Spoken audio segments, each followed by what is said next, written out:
Saudara-saudari terkasih, pengalaman Paskah bagi para murid Yesus merupakan pengalaman yang maha dahsyat karena pengalaman ini berbicara tentang Tuhan yang bangkit. Bagaimana memahami dan mengalami Yesus yang telah wafat dan bangkit serta hidup di antara mereka, itulah yang menjadi pergumulan para murid pertama. Tentu tidak cukup hanya berdasarkan penalaran, tetapi pengalaman Paskah harus dilihat dan dialami dalam kacamata iman. Pengalaman itulah yang mau disajikan dalam Injil hari ini. Kita melihat adanya 3 pergulatan para murid, bagaimana mereka berhadapan dengan pengalaman Paskah. Pergulatan pertama adalah belum percaya. Pengalaman ini diperlihatkan oleh Maria Magdalena. Seperti dikisahkan oleh penginjil Yohanes, pagi-pagi benar Maria Magdalena pergi ke makam Yesus dan mendapati batu penutup makam sudah diambil orang. Maka spontan Maria Magdalena berpikir bahwa jenazah Yesus diambil oleh orang lain. Dan itulah warta yang disampaikan Maria Magdalena kepada Simon Petrus dan murid yang dikasihi. Tuhan telah diambil orang dan kami tidak tahu di mana dia ditempatkan.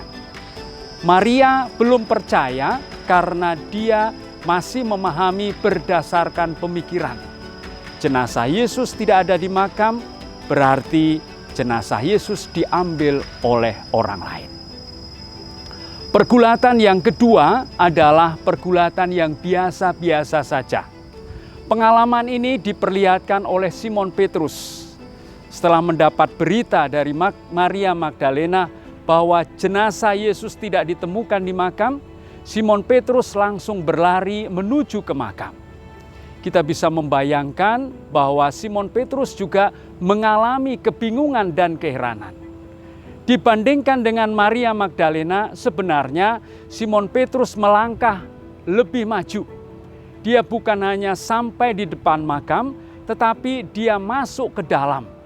Dan di sana dia mendapati bahwa kain kafan sudah terletak di tanah dan kain peluh sudah tergulung rapi dan berada di tempat lain.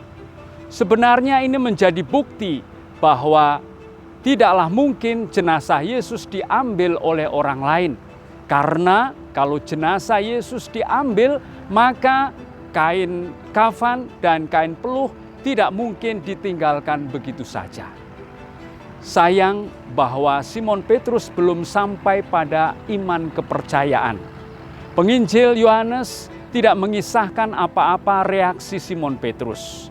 Maka bisa dikatakan berhadapan dengan pengalaman Paskah, Simon Petrus hanya biasa-biasa saja. Lalu pergulatan yang ketiga adalah pergulatan yang percaya. Dan pengalaman ini diperlihatkan oleh murid yang dikasihi oleh Yesus.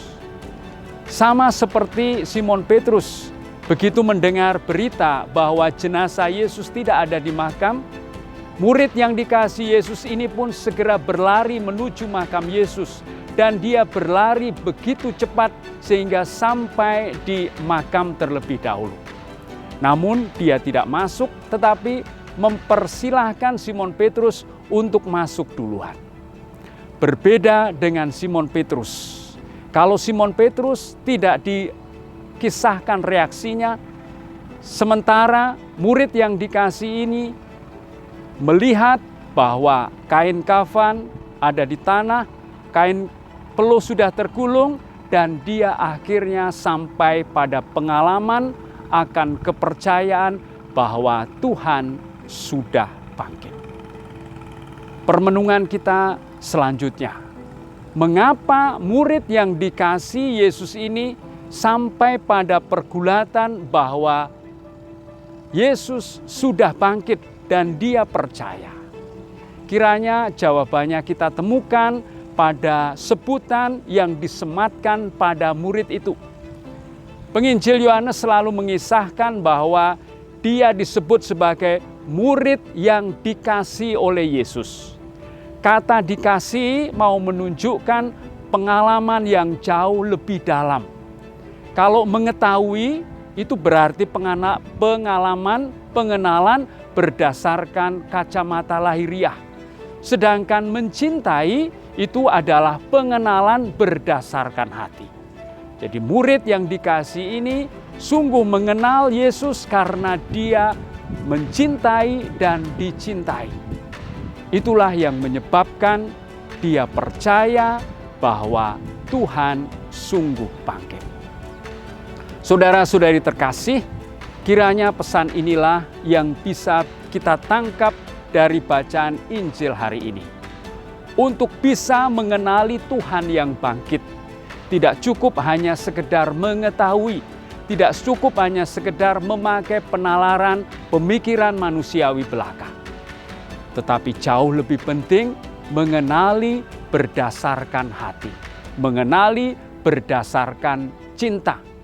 Maka saudara-saudari yang terkasih, supaya kita sampai pada pengenalan akan Paskah, kita diajak untuk mengenali Tuhan, untuk mencintai Dia. Selamat Paskah untuk kita semua. Amin.